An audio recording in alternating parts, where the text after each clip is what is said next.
इस कहानी का नाम है तकदीर का खेल। आपने सभी ने ये कहावत सुनी होगी कि तकदीर का लिखा कोई बदल नहीं सकता।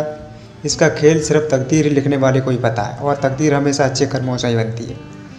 ऐसे ही दो भाइयों की कहानी यहाँ बताई जा रही है जिसमें दोनों की तकदीर ने ऐसा खेल खेला कि दोनों की दुनिया ही उलट गई।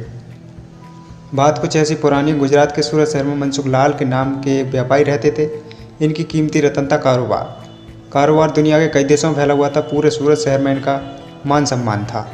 मनसुख लाल के दो बेटे थे जिनका नाम रामलाल और श्यामलाल था। रामलाल को दौलत और रुतबे का बहुत घमंड था, जबकि श्यामलाल एक शरीफ और सुलझा हुआ इंसान था। घमंड के साथ साथ रामलाल ईर्ष्या और बेईमानी अवगुण भी थे। समय के साथ साथ मनसुख लाल की उम्र बढ़ती जा रही थी। ऐसे में उनके दोनों बेटों ने कारोबार में पिता का अधिक से अधिक हाथ बटाना शुरू कर दिया था। कुछ समय के पश्चात मनसुख लाल चल बसे और कारोबार का पूरा भार श्यामलाल और रामलाल के कंधों पर आ गया। बड़ा भाई होने के नाते रामलाल ने व्यापारी फैसलों में अपनी मर्जी चलानी शुरू कर दी थी।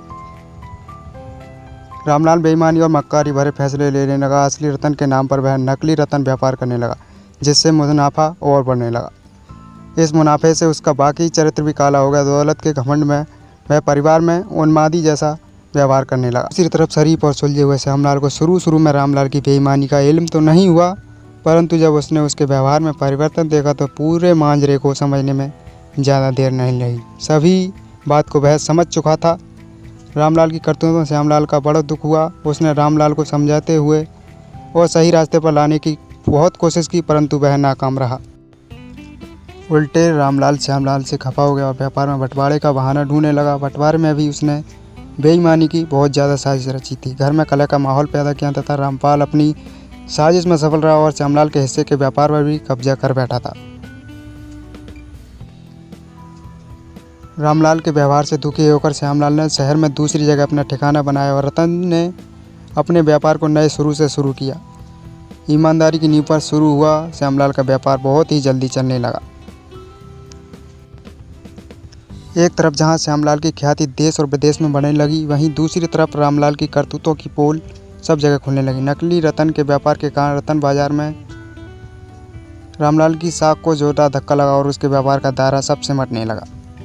अंततः नौबत यहाँ तक आ गई कि बाहर क्या अपने शहर का भी कोई व्यापारी रामलाल का लाभ लेने से तौबा करने लगा। अब तो नौबत यहाँ तक आ गई कि रामलाल को धन के अभाव में अपना घर, दुकान, सामान सब बेचना पड़ रहा था। जल्दी ही रामलाल के हाथ से सब कुछ निकल गया और वह परिवार सहित सड़क पर आ गया। अब रामलाल को अपने किए पर पछतावा हो रहा था, परंतु उसकी तकदीर ने जो खेल खेल दिया था उससे आसानी से पीछे आना उसके लिए संभव नहीं था। दूसरी तरफ श्यामलाल की तकदीर का खेल था, जिसकी बदौलत वह रंक से राजा बन गया। जब रामलाल की बदहाली की खबर श्यामलाल को लगी तो उसे बड़ा दुख हुआ। पुरानी बातों को भूलकर वह भागा अपने बड़े भाई रामलाल के पास पहुंचा और रामलाल के लाख मना करने के बाद भी उसे परिवार सहित अपने पास ले आया।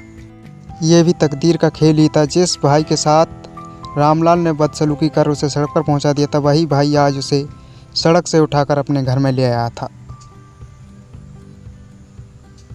कहानी से ये शिक्षा मिलती है कि तकदीर कब किसके साथ क्या खेल दे इसका कोई अंदाज़ा नहीं ला सकता। हाँ, इतना ज़रूर है कि आपके कर्म ही आपकी तकदीर लिखते हैं। जिस तरह रामलाल और श्यामलाल के कर्मों के आधार पर तकदीर ने उसके साथ खेल खेला था, इसी तरह अच्छे कर्म करते रहना चाहिए। क्या पता कल तकदीर आपके साथ क्या खेल खेल जाए। इसलिए कहते हैं तकदीर का खेल निराला है। दोस्तों, आपको ये कहानी कैसी लगी कमेंट करके ज़रूर बताएं। वीडियो को लाइक करें और चैनल को भी सब्सक्राइब करें।